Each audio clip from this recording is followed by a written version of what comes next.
ছাত্র জনতার গণ অভ্যুত্থান পরবর্তী সময়ে এই প্রথমবারের মতো পহেলা বৈশাখীর যে মঙ্গল শোভাযাত্রা রয়েছে সেই শোভাযাত্রায় কিন্তু স্থান পেয়েছে সাবেক প্রধানমন্ত্রী শেখ হাসিনার একটি প্রতিকৃতি, এবং এই প্রতিকৃতিটি কিন্তু আসলে যে চারুকলা অনুষদে প্রস্তুত করা হচ্ছে গত কয়েকদিন ধরে কিন্তু আসলে এই প্রতিকৃতিটি দেখার জন্য বিভিন্ন প্রান্ত থেকে কিন্তু আসলে উৎসুক জনতা আসছেন, এবং চারুকলা প্রাঙ্গণে এই প্রতিকৃতিটি দেখার জন্য অনেকেই কিন্তু আসলে কৌতূহল বশত এখানে আসছেন, এবং এটি দেখে অনেকে কিন্তু আসলে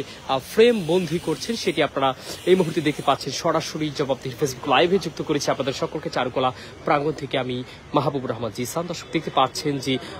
আর মাত্র কয়েকদিন পরেই কিন্তু আসলে বাঙালির প্রাণের উৎসব পহেলা বৈশাখ, এবং এই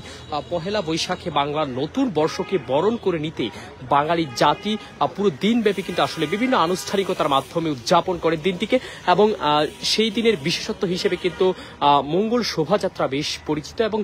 বেশ জনপ্রিয়। তো সেই মঙ্গল শোভাযাত্রার মধ্যে আমরা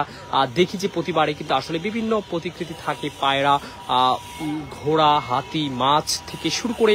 বিভিন্ন বাঙালির ঐতিহ্যবাহী আসলে আসবাবপত্র ফুটিয়ে তোলা হয়। ঠিক সেই আসবাবপত্রের সাথে এই বছর কিন্তু আসলে আমরা যেমনটি দেখতে পাচ্ছি সাবেক প্রধানমন্ত্রী শেখ হাসিনার একটি প্রতিকৃতি কিন্তু আসলে ফুটিয়ে তোলা হয়েছে, এবং এই মিছিলের প্রথম সারিতে এটি থাকবেন, এবং এটি নিয়ে কিন্তু আসলে কৌতূহল সাধারণ মানুষের মনে, যেমন ঠিক যারা এটি তৈরি করছেন এবং যারা এই কাজটি করছেন গত কয়েকদিন ধরে, ঠিক তাদের মধ্যেও কিন্তু কৌতূহল বিরাজ করছে। আমরা কথা বলেছিলাম, অনেকে আমাদেরকে জানিয়েছে সাবেক প্রধানমন্ত্রী শেখ হাসিনার এই মুখবয়টি এভাবে ফুটিয়ে তোলার একমাত্র কারণ হিসেবে গত 15 বছরে তার ফেসিজম রাজনীতির কথা তুলে ধরছেন তারা। আসলে এটি কিন্তু এবারের পহেলা বৈশাখের মঙ্গল শোভাযাত্রার বেশ ব্যতিক্রম একটি দৃশ্য এবং বেশ ব্যতিক্রম একটি চিত্র, সেটি কিন্তু বলছেন আসলে যারা শিল্পী রয়েছে এখানে, যারা এটা তৈরি করার কাজ করছে, ঠিক তারা আপনারা দেখতে পাচ্ছেন ইতিমধ্যে অনেকটাই কিন্তু সম্পূর্ণ হয়েছে কাজটি, যদিও এখনো কিন্তু আসলে এর কাজ কিন্তু সম্পূর্ণ পুরোপুরিভাবে হয়নি। গত 14 তারিখ কিন্তু যখন শোভাযাত্রায় অংশ নিবে মিছিলে প্রথম সারিতে কিন্তু থাকবেন এটি, এবং তখন থেকে কিন্তু আসলে এই বিষয়টি জনসাধারণের সম্মুখে আনবেন।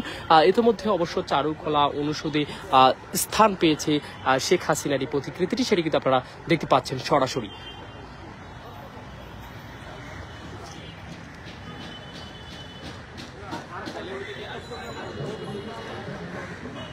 দর্শক দেখাচ্ছিলাম আপনাদেরকে চারুকলা অনুষদে মঙ্গল শোভাযাত্রার যেই মিছিল রয়েছে সেই মিছিলের প্রথম সারিতে স্থান পাওয়ার কথা রয়েছে সাবেক প্রধানমন্ত্রী শেখ হাসিনার একটি প্রতিকৃতি, এবং এই প্রতিকৃতিটির মধ্যে আপনারা ঠিক যেভাবে দেখছেন একেবারে যেমনটি আসলে দেখা যাচ্ছে, অনেকটা তার চিত্রটা যেভাবে তুলে ধরা হয়েছে এটি কিন্তু আসলে সাধারণত একটি রাক্ষসী ছবি হিসেবে কিন্তু বেশ পরিচিত। এই ছবিটি দিয়ে আসলে কিন্তু বোঝানো হচ্ছে গত 15 বছরের বেশি সময় ধরে শেখ হাসিনা ক্ষমতায় থাকাকালীন সময়ে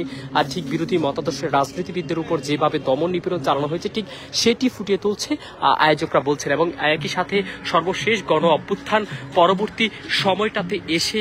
এই প্রথমবারের মতো কিন্তু আসলে এই উৎসবটি পালন করতে যাচ্ছে বাঙালি জাতি, এবং দলমত নির্বিশেষে এই উৎসবে অংশ নেবেন সারা দেশের মানুষ, এমনটি আসলে